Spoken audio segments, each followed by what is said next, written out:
You don't even have the money to hire a lawyer." My father's voice carried across the courtroom, sharp and amused, like he was telling a joke everyone else was too polite to laugh at.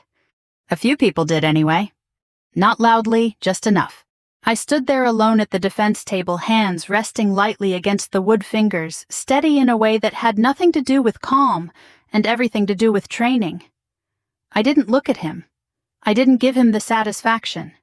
He leaned back in his chair, one arm draped over the side like he owned the room. "She thinks she can walk in here by herself," he added, shaking his head. "No counsel, no case, just a uniform and attitude." Something shifted behind me, a quiet murmur, curiosity. Then the judge spoke. "Mr. Carter," he said, his voice even measured, "that will be enough." My father smirked, but he sat back. The judge turned his gaze to me. "Ms. Carter," he said, pausing just long enough for the room to settle. "You understand you have the right to representation?" "Yes, Your Honor." "And you are choosing to proceed alone?" "Yes, sir." He studied me for a moment longer than most people ever did. Not in judgment, in recognition. Then he nodded once.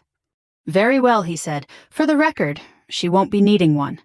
That was when everything changed. I didn't react. But across the aisle, my father's attorney froze. Completely. He had been flipping through a folder, casual, confident, practiced. Now his fingers had stopped mid-page. His eyes narrowed, then widened just slightly, like he had just seen something he hadn't expected to find. "Wait," he murmured under his breath. My father leaned toward him. "What is it?" The lawyer didn't answer right away. He just stared at the page. Then, quieter, almost to himself. "Oh my God." I kept my eyes forward. But I felt it. The shift. Like pressure dropping before a storm. The Portsmouth County Courthouse smelled exactly the way I remembered old wood floor polish paper that had absorbed decades of arguments and verdicts and lives rearranged by a single sentence. It was colder than outside. Or maybe that was just the way rooms like this always felt. I had arrived early, sat alone, watched people come and go, their voices low, their footsteps softened by the weight of where they were. A bailiff nodded at me when I walked in. His eyes lingered for half a second on the ribbons above my left pocket. Recognition. Or maybe just habit. Either way, he didn't say anything. I preferred it that way. I didn't come here to be thanked. I came because I had to. 2 weeks earlier, I had been kneeling in my backyard trying to fix a broken fence panel that Knox, my old shepherd, had pushed through, chasing something only he could see. The wood was warped, the nails bent. My knee had started aching again, that deep, familiar throb that came with weather changes or memories. Sometimes it was hard to tell which. That's when the envelope arrived. Thick, official, unmistakable. Portsmouth Civil Court. I didn't open it right away. I already knew who it was from. I wiped my hands on my jeans, leaned back against the fence post, and let Knox rest his head against my leg. He was slower now, quieter, but still loyal in a way that didn't ask questions. "I guess it's time," I said to him. He didn't answer. He never needed to. Inside the letter was brief, clinical. Petitioner Daniel Carter. Respondent Emily Carter. My father was suing me. Not for money. For control. Family assets, property rights, preservation of legacy. There were other words, too. Irresponsibility. Absence. Conduct unbecoming. I remember reading that line twice. Then laughing once, sharp and dry. Conduct unbecoming, I repeated out loud, like saying it might make it less ridiculous. Knox lifted his head, ears twitching. "It's fine," I told him. "We've been called worse." I folded the letter carefully, not because it deserved care, because I did. That night I didn't sleep much. I sat at the kitchen table with a cup of coffee that went cold before I remembered to drink it. The house was quiet except for the hum of the refrigerator and the occasional creak of settling wood. I thought about calling someone. A lawyer, a friend, anyone. But every number I considered came with the same weight. Explanation. And I was tired of explaining myself. So I didn't call anyone. Instead, I stood up, walked into the bedroom, and opened the old footlocker at the end of the bed. The hinges creaked the way they always had. Inside, everything was exactly where I left it. Uniform, folded. Medals, wrapped. Documents, sealed. I ran my fingers over the fabric, feeling the texture, the history woven into something so ordinary, it barely looked like anything at all. People always expect it to feel heavier. It doesn't. Not in your hands. Only when you carry it. I closed the lid. And I knew. If this was going to happen, it was going to happen on truth alone. The drive to the courthouse took 45 minutes. Long enough for doubt to try its usual tricks. You should have hired someone. You're not ready for this. He's going to win. I let the thoughts come. Then let them go. Training teaches you that. You don't fight every thought, you acknowledge it, you move forward anyway. The sky had been overcast that morning, the kind of gray that flattens everything: roads, buildings, distance. Even the courthouse looked smaller under it, like it had shrunk into itself. I parked near the steps, sat there for a moment, hands on the wheel, breathing, in, out. Then I stepped out of the car and walked inside. And now here I was, standing across from the man who had spent most of my life deciding what I was worth based on who was watching. My father looked older, grayer, but not softer. Never softer. He adjusted his cufflinks as his attorney finally leaned in and whispered something to him. What my father asked irritated. "What is it?" The lawyer hesitated, then shook his head. Nothing, he said quickly, just something I need to verify. But his voice had changed. Confidence replaced with something tighter. My father didn't notice. He never noticed things like that. The judge tapped his pen lightly against the bench. "Counsel," he said, "are you prepared to proceed?" The lawyer blinked, straightened. "Yes, Your Honor." But his eyes flicked toward me again. Just for a second. Like he was trying to place a face he should have recognized sooner. I met his gaze. Held it. Didn't smile. Didn't look away. And for the first time since I walked into that room, he looked uncertain. The clerk called the case formally. Voices lowered. Papers shifted. And somewhere behind me someone whispered, "Why is she alone?" I didn't turn around. I didn't need to. Because the answer was simple. I wasn't alone. I just wasn't standing next to anyone. And there's a difference. One my father had never understood. But he was about to. My father always believed that a life could be measured from the outside. Not by what you carried, but by what people could see. Clean lawn, straight fence, firm handshake, the kind of reputation that traveled ahead of you before you even entered a room. I learned that early. Not because he taught me directly, but because of what he chose to notice and what he didn't. When I was 12, I won a regional science competition. It wasn't flashy, no cameras, just a certificate, a small plaque, and a handshake from a man in a suit who smelled faintly of aftershave and coffee. I remember holding that plaque all the way home, turning it slightly in the sunlight that came through the car window, watching the engraved letters catch the light. I didn't say anything. I was waiting. That evening a neighbor stopped by. Mr. Donnelly, retired, always wore the same faded baseball cap and talked too loudly. "How are the kids doing?" he asked. My father leaned against the porch rail, coffee in hand. "Good," he said. "My son's got a real shot at varsity this year." I stood in the doorway, still holding the plaque. He didn't lie. He just didn't mention me. That was the first time I understood something I wouldn't be able to unlearn. You don't always disappear because someone pushes you out. Sometimes they just never look in your direction. Years later, when I told him I was enlisting, he had that same look on his face. Not anger. Not exactly. Something colder. Disapproval sharpened by embarrassment. "We don't do that," he said. I was 21, old enough to sign my own papers, young enough to still hope he'd ask why. Do what I asked. "Run off like that," he replied. "Join something that puts you in the spotlight for the wrong reasons." "The wrong reasons?" I repeated. He nodded. People talk. There it was again. People. Not "you'll get hurt." Not "I'm worried." Just people. I remember standing in the kitchen, the enlistment papers folded neatly in my hand, realizing that he wasn't afraid of losing me. He was afraid of how it would look. "I'm not doing this for people," I said. "That's exactly the problem," he snapped. We didn't yell. That wasn't our style. Our arguments were quieter than that. More precise, like cuts instead of blows. "You're throwing away stability," he continued. "You had options: college, work, a normal life. I am choosing a life. A reckless one. A meaningful one." He shook his head like I was missing something obvious. "No," he said, "you're choosing attention." That stayed with me. Not because it hurt. Because it told me everything I needed to know. He would never understand. Not what I was doing. Not why. And eventually, not who I was. The day I left, he didn't come to the airport. My mother did. She stood there with her hands clasped tightly in front of her like she didn't know what to do with them. "You can still change your mind," she said. I smiled. Not because I was amused. Because I didn't want her to worry. "I won't," I said gently.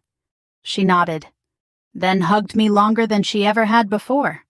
"Call when you can," she whispered. "I will." I meant it. At the time, training was harder than anything I had imagined. Not physically. That part you adapt to. It was the quiet moments. The ones in between. When your body stops moving but your mind doesn't. That's when everything you left behind tries to follow you. There were nights I sat on the edge of a narrow bunk writing letters I never sent. "Dear Dad, I made it through today." "Dear Dad, you were wrong." "Dear Dad, I wish you'd asked me why." I folded those letters carefully, then tucked them away. Somewhere between pride and silence. Years passed. Deployments came and went. I learned how to move through chaos without letting it settle inside me. How to make decisions quickly, cleanly, without hesitation. How to carry responsibility without needing recognition. Because recognition wasn't something I expected anymore. Not from him. Not from anyone. I stopped calling as often. Then less. Then not at all. Not out of anger. Just distance. Like a shoreline you can still see but no longer feel connected to. When my grandfather passed, I didn't make it back in time. I was halfway across the world, standing on a flight line that smelled like fuel and dust, listening to a message come through on a static-filled radio. He's gone. That was it. No ceremony. No closure. Just a sentence. I stood there for a long time after that. Not moving. Not speaking. Just standing. Later that night, I opened my footlocker and took out the small compass he had given me when I was a kid. "Always know where you are," he used to say, "even if no one else does." I held it in my palm, watching the needle settle. Steady. Certain. Unlike everything else. I came home years later to a house that felt smaller than I remembered. Not physically. Emotionally. My father greeted me at the door. Brief nod. No hug. "You're back," he said. "I am." He stepped aside to let me in. We sat at the table, across from each other, like strangers who shared a last name. "You didn't have to stay away that long," he said. I looked at him. "I didn't stay away," I replied. "I just stopped going where I wasn't wanted." His jaw tightened. "That's not fair." "It's accurate." Silence settled between us. Heavy. Familiar. He looked at the uniform folded neatly over the back of my chair. "You still wearing that?" he asked. "Yes." He nodded slowly. "People notice," he said. "Of course they do." That was always the point. Just not the one he thought. The years after that were quieter. We didn't fight. We didn't talk much either. A few calls. Short visits. Enough to say we hadn't completely lost contact. But not enough to fix anything. Because fixing something requires both people to see it as broken. And my father never believed anything was broken. Not really. Not in a way that mattered. So when the court papers arrived, I wasn't surprised. Disappointed maybe, but not surprised. Because this was exactly how he handled things he didn't understand. Control. Authority. Structure.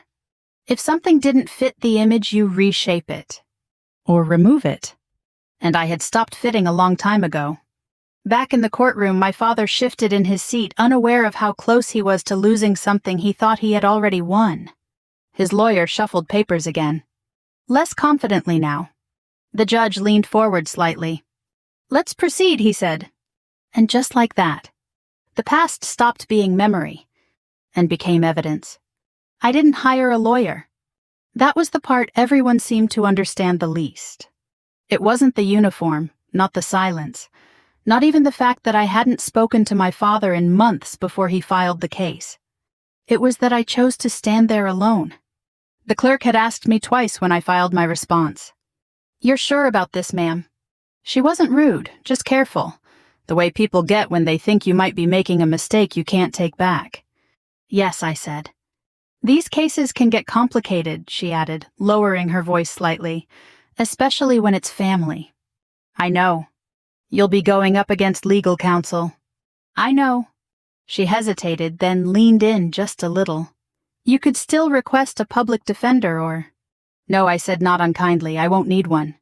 She studied me for a second, not judging, just trying to understand. Then she nodded and stamped the paperwork. "Good luck," she said. I thanked her. But luck didn't have anything to do with it. Back at the house, Knox watched me move through the kitchen like he always did, quiet, patient, tracking me with tired eyes that had seen enough of the world to know when something was off. "You think this is a bad idea?" I asked him. His tail thumped once against the floor. "Neutral." That was fair.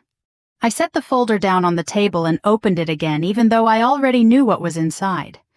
Receipts, records, dates, everything clean, everything documented. Not because I expected to use it. Because I had learned a long time ago that if you didn't keep your own record, someone else would write your story for you. And they wouldn't get it right. The truth was, I could have hired a lawyer. I had the money. Not a lot, but enough. Years of saving. Quiet, consistent. The kind of financial discipline you learn when you don't expect anyone to catch you if you fall. But hiring someone would mean explaining everything. Where the money came from. What I did. Why I did it. And I wasn't interested in turning my life into something someone else could argue on my behalf. This wasn't a technical problem. It wasn't about loopholes or strategy. It was about truth. And truth doesn't need translation. The morning before the hearing, I woke up earlier than usual. Not because I was nervous. Because I couldn't sleep. The sky outside was still dark, the kind of pre-dawn quiet that makes everything feel suspended, like the world hasn't decided what kind of day it's going to be yet. I made coffee, sat at the table, opened the footlocker again. I hadn't planned to wear the uniform. That had changed sometime during the night. Not suddenly. Just quietly. Like a decision that had been waiting for me to catch up to it. I lifted it out carefully, smoothing the fabric with my hands. The ribbons were aligned, the seams pressed. Nothing flashy. Nothing exaggerated. Just honest. Knox padded into the room, nails clicking softly against the floor. He sat beside me, leaning his weight into my leg. "You remember this?" I asked, scratching behind his ear. He didn't answer, but he stayed. That was enough. Putting it on felt familiar in a way nothing else did anymore. Not comforting. Not exactly. But grounding. Like stepping back into something that didn't shift under your feet. When I looked in the mirror, I didn't see someone impressive. I saw someone accountable. There's a difference. I packed the folder last, slid it into a worn leather case that had traveled with me through more places than I cared to count. Every scratch on it had a story. Most of them I'd never told. I picked up the car keys, paused at the door, then turned back and grabbed one more thing from the footlocker. The compass. I held it in my palm for a second, watching the needle steady itself. Always pointing somewhere certain. Even when everything else isn't. I slipped it into my pocket. Not for luck. For memory. The drive to the courthouse was quiet. No music. No radio. Just the low hum of the engine and the occasional rattle of loose gravel when I turned onto smaller roads. I passed the same diner my father used to take us to on Sundays. Same sign. Same faded red paint. Different feeling. Back then, he'd sit in the booth near the window talking to whoever happened to stop by. Business, reputation, community. He was good at that. People liked him, respected him, listened to him. I used to think that meant something. Now I understood it meant something different. Being heard isn't the same as being known. When I pulled into the courthouse lot, there were already cars lined up in uneven rows. I parked near the edge, took a breath, and stepped out. The air was cooler than I expected. Sharp. Clean. Like something had shifted overnight. A janitor stood near the entrance, sweeping the steps with slow, deliberate strokes. He glanced up as I approached. His eyes moved briefly to my uniform, then back to my face. "Morning," he said. "Morning." He nodded once. No questions. No assumptions. Just acknowledgement. I appreciated that more than he probably realized. Inside the courthouse was already alive. Not loud, but full. People moving in controlled ways. Conversations kept low, like everyone understood this wasn't a place for volume. I took a seat near the back at first. Watched. Observed. That was another thing you learn over time. You don't rush into a room and make yourself known. You let the room show you what it is first. The lawyers stood out immediately. Confident. Comfortable. Their space. Their language. Their rhythm. I didn't belong to that world. And I didn't need to.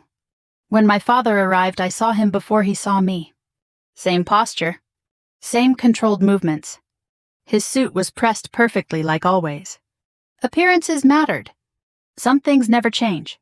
He was talking to his lawyer, nodding occasionally, his expression set in that familiar way, assured certain already halfway to victory. He didn't look around. Didn't search the room. Didn't look for me. Why would he? In his mind, this was already decided. When the clerk called the case, I stood. Walked forward. Took my place at the table. Alone. I could feel it then, the attention. Not hostile. Just curious. A woman in uniform, no counsel, standing across from a man with a lawyer and a case built on confidence. It didn't make sense to them. That was fine. It didn't need to. Across the room, my father finally looked at me. Really looked. His eyes paused on the uniform, then narrowed slightly. "You didn't have to wear that," he said under his breath. I met his gaze. "I didn't wear it for you." He exhaled sharply, like he had expected a different answer. Or maybe no answer at all. The judge entered. Everyone rose. And just like that, the room settled into place. Structured. Defined. Ready. This was where stories changed. Or stayed exactly the same. Depending on who was willing to tell the truth. As I stood there, hands resting lightly on the table, I realized something my father had never understood. Standing alone doesn't mean you have nothing. Sometimes, it means you're the only thing you need. And for the first time since I walked into that courthouse, I felt completely steady. The courtroom settled into a kind of quiet that wasn't peaceful. It was expectant. Like everyone was waiting for something to confirm what they already believed. That I didn't belong there. That this would be quick. That I would lose. The judge adjusted his glasses, glanced down at the file in front of him, then looked up. "Counsel," he said, "you may proceed." My father's lawyer stood smoothly buttoning his jacket as he stepped forward. Confident again. Or trying to be. "Thank you, Your Honor." His voice carried well. Practiced. Controlled. The kind of voice that had convinced people of things long before they understood them. "We are here today to address a matter of family responsibility and stewardship." He began pacing slowly. "My client, Mr. Daniel Carter, has brought this case forward out of concern for the preservation of his family's legacy, both in terms of property and reputation." He paused, letting the words settle. Then he turned just slightly toward me. "Unfortunately," he continued, "the respondent, Ms. Emily Carter, has demonstrated a consistent pattern of absence, neglect, and conduct that has, whether intentionally or not, reflected poorly on that legacy." There it was. Clean. Polished. Wrong. I didn't move. Didn't interrupt. I let him speak. That's something else you learn over time. You don't stop someone when they're building a case that can't hold its own weight. You let it finish. She left, he said more directly now. Years ago. Without regard for her family's standing in the community, without consistent contact, without participation in family obligations. My father nodded slightly beside him. Agreement. Validation. The lawyer continued. While my client has maintained the family property, the family name and the expectations associated with both, Ms. Carter has chosen a path that is at best disconnected and at worst damaging. A few heads in the gallery shifted. Not dramatically. Just enough to show that the narrative was landing. That was his job, and he was good at it. He stopped pacing and faced the judge fully. We are not here to punish Ms. Carter, he said, his tone softening just enough to sound reasonable. We are here to correct a situation that has become untenable. My client is seeking full authority over the Carter family assets in order to ensure they are managed in a way that reflects the values this family has upheld for generations. Values. Another word that sounds solid until you look too closely at what it's actually holding up. The judge leaned back slightly. Thank you, counsel, he said. Mr. Carter, do you wish to add anything? My father didn't hesitate. He stood. Of course he did. He had never been one to let someone else speak for him when there was a room full of people listening. Yes, Your Honor, he said, stepping forward just enough to be seen more clearly. He didn't look at me right away. He addressed the judge. But his words were meant for me. She walked away, he said. That's the simplest way to put it. There was no anger in his voice. That would have been easier to understand. This was something else. Disappointment sharpened into certainty. She left this family, this community, everything we built, and for what he gestured toward me briefly, for something that no one here asked for. I felt the weight of the room shift again. Subtle, but real. He turned then. Looked at me directly. You don't get to disappear for years and then walk back in like nothing happened, he said. I didn't disappear, I replied quietly. He scoffed. You might as well have. The judge raised a hand slightly. Mr. Carter, he said, please keep your comments focused. My father nodded, but only barely. This isn't complicated, he continued. She made choices that reflect on all of us. People notice. They talk. Of course they do. They ask why my daughter isn't around, he went on. Why she chose that life instead of staying here doing something respectable, something normal. Normal. That word again. I felt something tighten in my chest. Not anger. Recognition. And now, he said, his voice rising just slightly, she stands here, no lawyer, no real defense, expecting this court to believe she's been acting in the best interest of this family. He shook his head. She hasn't. The silence that followed was heavier than anything he had said. Because it wasn't just his words. It was everything behind them. Years of assumption. Years of not asking. Years of deciding who I was without ever needing to confirm it. The judge turned his attention to me. Ms. Carter, he said, you may respond. I stood. Slowly. Not because I needed time. Because I wasn't in a hurry. I didn't abandon my family, I said. My voice didn't carry the way my father's had.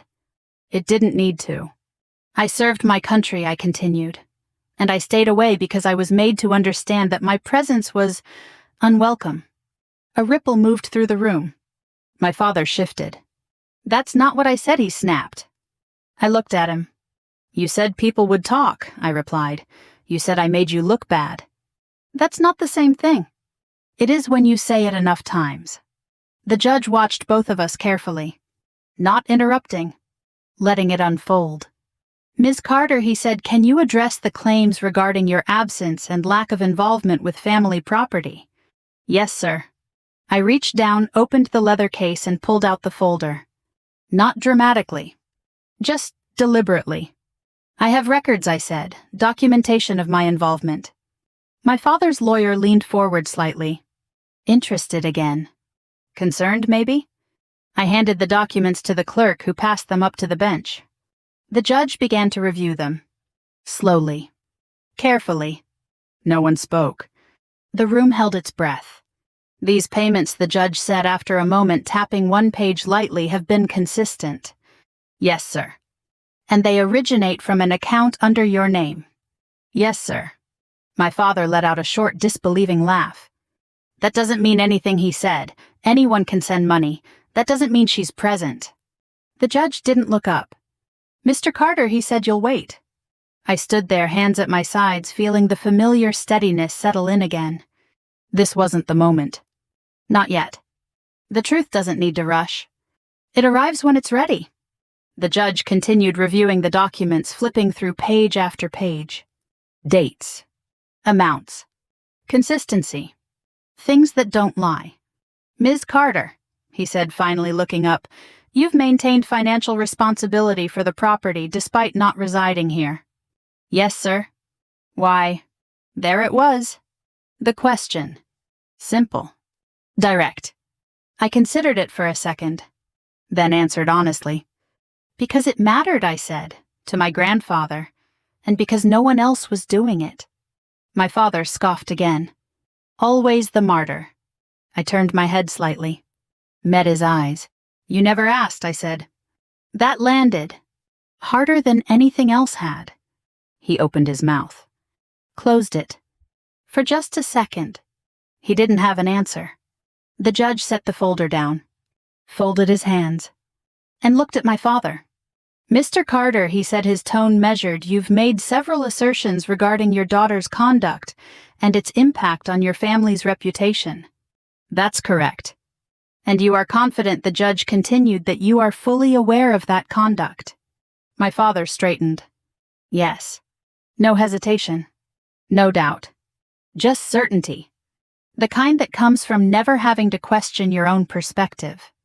The judge held his gaze for a moment longer than necessary, then nodded once. Very well, he said. A pause. Small, but heavy. We'll explore that. Across the aisle, my father's lawyer shifted in his seat. Uncomfortable now. Not because he knew what was coming, because he suspected. And sometimes, that's worse. I stood there, breathing evenly, feeling the moment settle into place. The past had been spoken. The assumptions laid out. The story my father believed, fully told. Now, all that was left was the part he never saw. The silence didn't break all at once. It thinned, like fog lifting, just enough for shapes to start forming underneath. The judge reached to his right and pulled a separate file from the stack. It was thinner than the others, marked with a red tab at the top corner. Different. Important. My father's lawyer noticed it immediately. I saw it in the way his posture changed: shoulders, tightening chin, lifting slightly like he was trying to see the page from across the room. Your Honor, he began carefully, if there are additional documents. There are, the judge said, not looking up, and they're relevant. The lawyer sat back. Slowly. Like something had just shifted beneath him and he wasn't sure where the ground was anymore. The judge opened the file and scanned the first page. His expression didn't change, but his voice did. Quieter. More deliberate. Mr. Carter, he said, you've stated that your daughter's absence and conduct have brought embarrassment to your family. That's correct, my father replied. And you've indicated that she has not contributed meaningfully to your family or this community. Yes? The judge nodded once. Are you familiar with your daughter's service record? My father waved a hand dismissively. I know she enlisted, that's enough. A pause. Is it, the judge asked? Something in the room shifted again. Subtle, but undeniable. The judge turned a page. Ms. Carter, he said, I'm going to place several items on the record. If anything I state is inaccurate, you may correct me. Yes, sir. I didn't need to correct anything. I already knew what was in that file. I just hadn't expected it to matter here. The judge looked back at my father. Mr. Carter, he said, are you aware that your daughter was formally recognized by the Department of Defense for her role in coordinating a civilian evacuation operation during Hurricane Elias? My father blinked. What? The lawyer beside him stiffened. The judge continued, voice steady. Ms. Carter served as the logistics lead for a multi-agency evacuation involving 47 civilians trapped in a flood zone. Communications were compromised. Infrastructure was unstable. She coordinated ground and air transport routes under those conditions. He glanced briefly at the page. No fatalities, he added. The room went completely still. Not quiet. Still.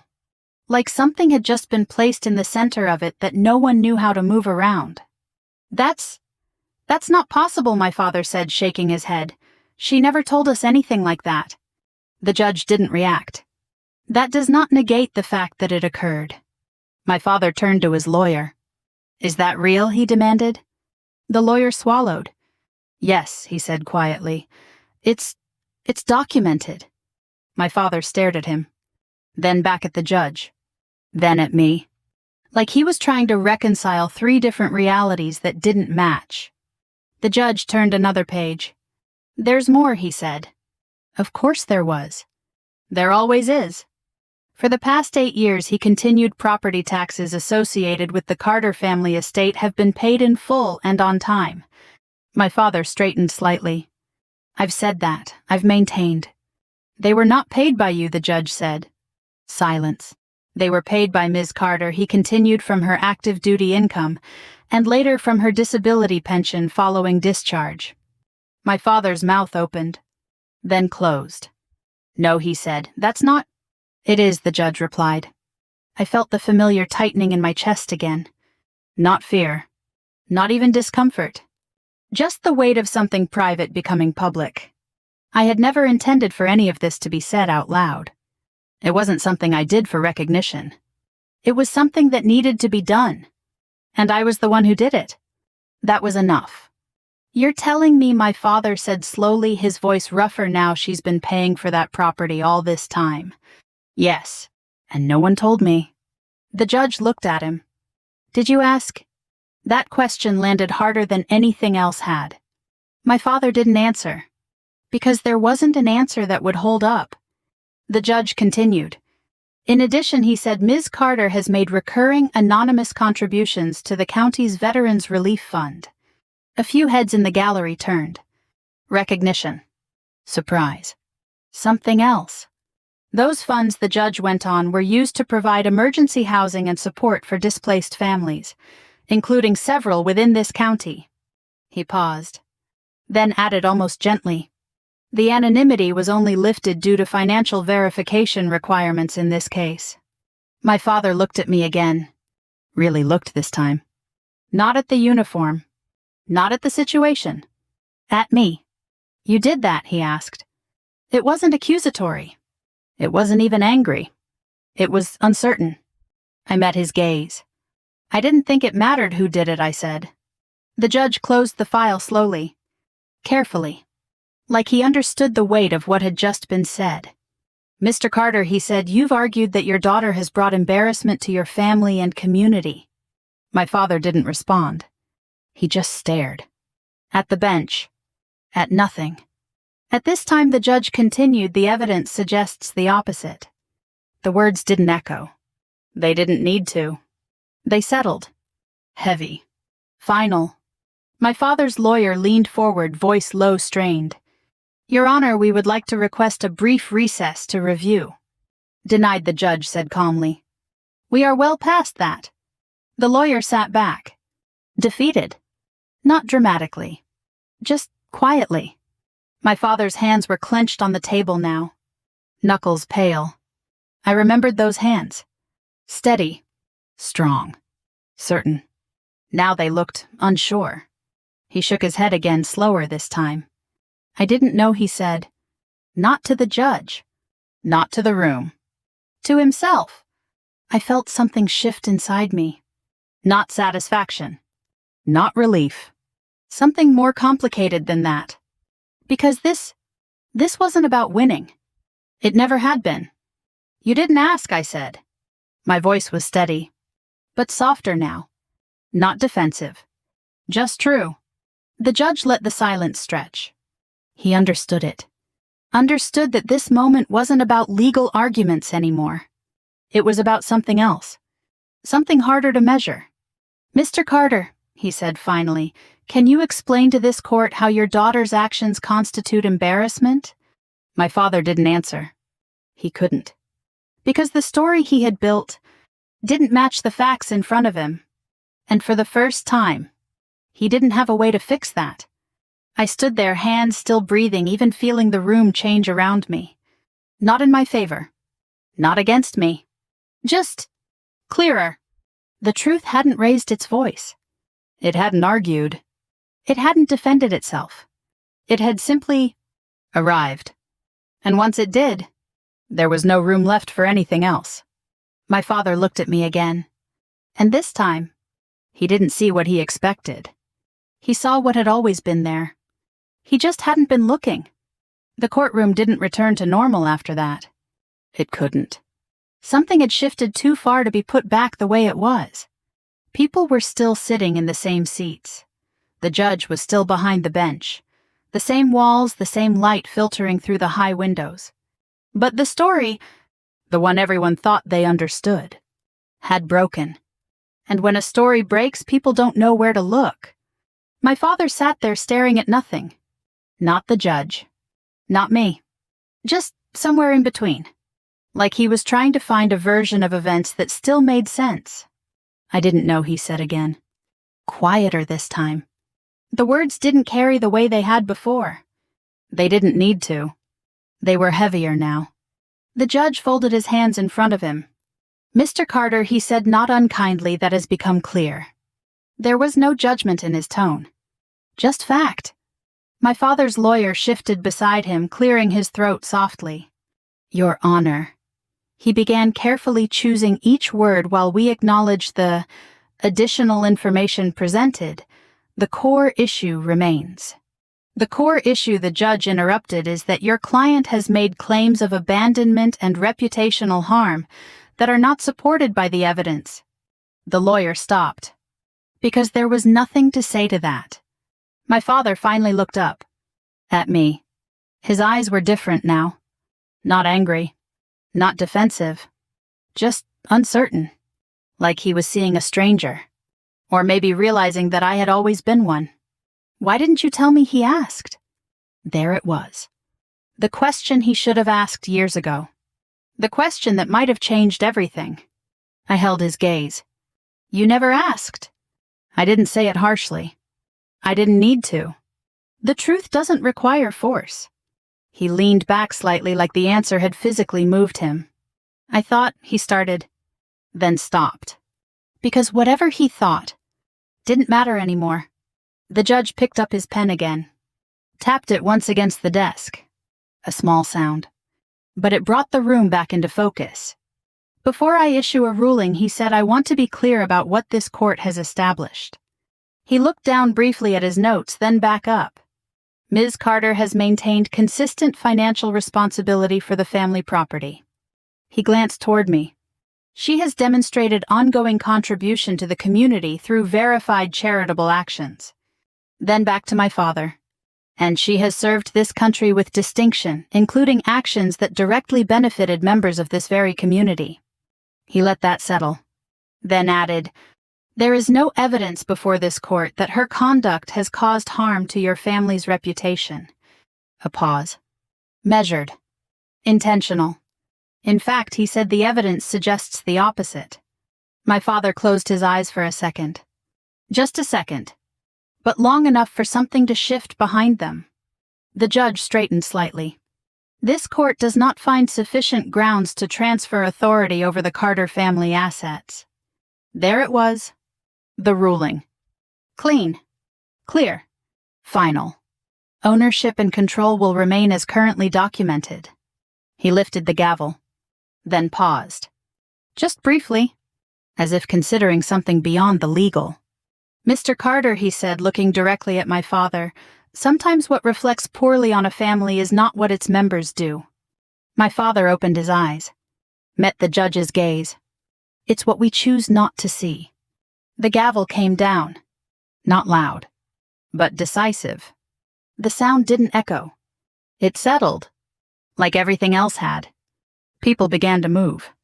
Chairs scraping softly, papers being gathered, voices returning in low murmurs. The case was over. Legally. But that wasn't the part that mattered. I didn't move right away. Neither did my father. We sat there across from each other in the space left behind by everything that had just been said. There was no victory in it. No satisfaction. Just clarity. My father looked down at his hands, still clenched. Then slowly, deliberately, he relaxed them. Like he was letting go of something he had been holding on to for too long. I was wrong, he said. It was quiet, almost lost in the movement around us. But I heard it. It wasn't an apology. Not fully. It didn't undo anything. Didn't fix the years of distance. Didn't rewrite the past. But it was real. And for my father, that was something. I nodded once. Not in forgiveness. Not in acceptance. Just acknowledgement. He looked up at me again. Searching. For what I wasn't sure. Understanding. Maybe. Or permission. You didn't embarrass me, he said. His voice was rough now. Unsteady. I did that myself.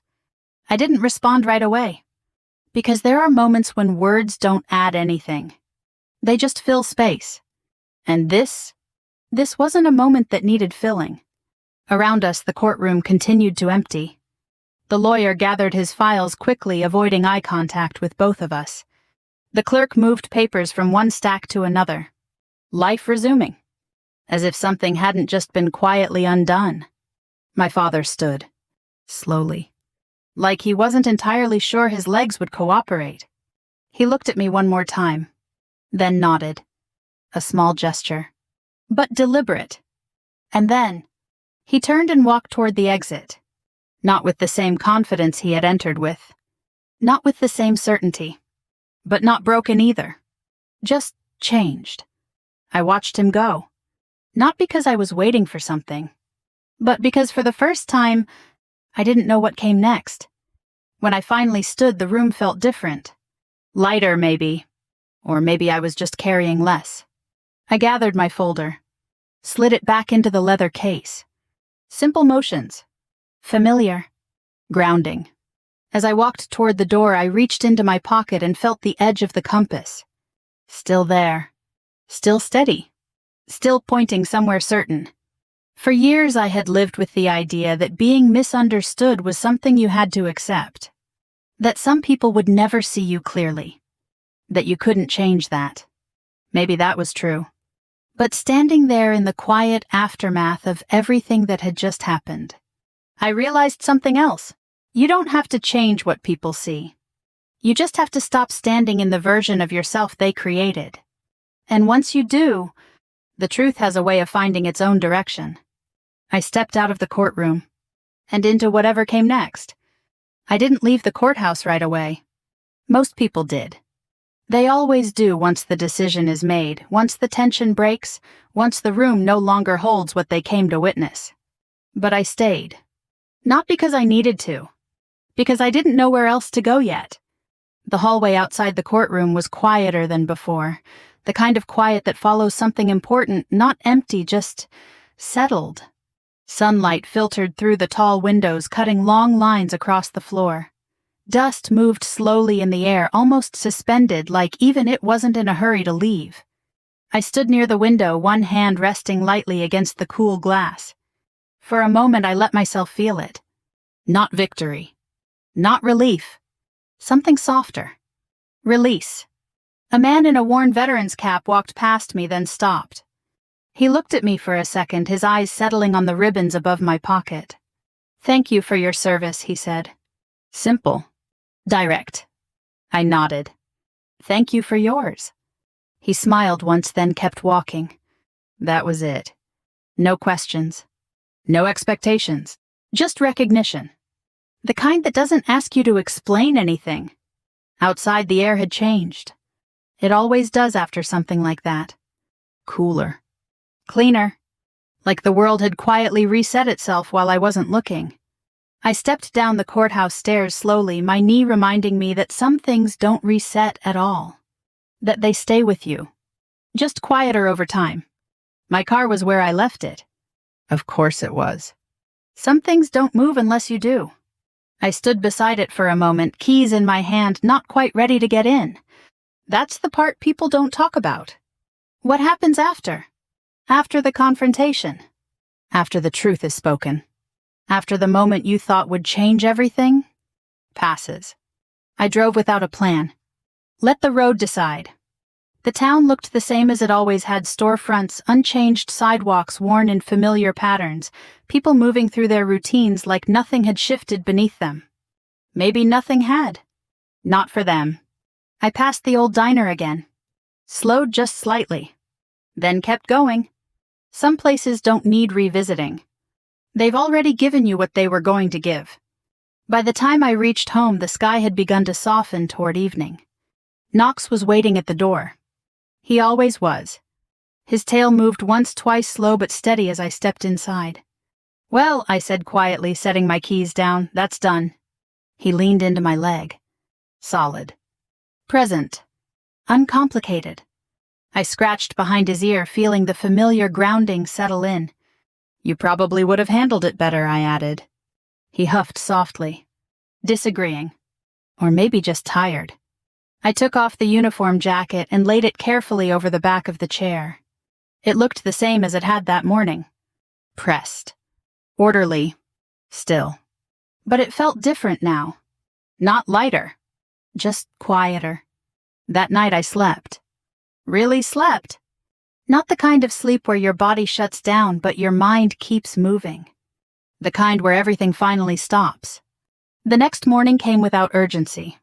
Sunlight filtered through the blinds, cutting soft lines across the kitchen floor. Knox circled his bowl, impatient in the way old dogs are, less energy, same expectations. I poured his food. Made coffee. Stood at the sink looking out at the yard.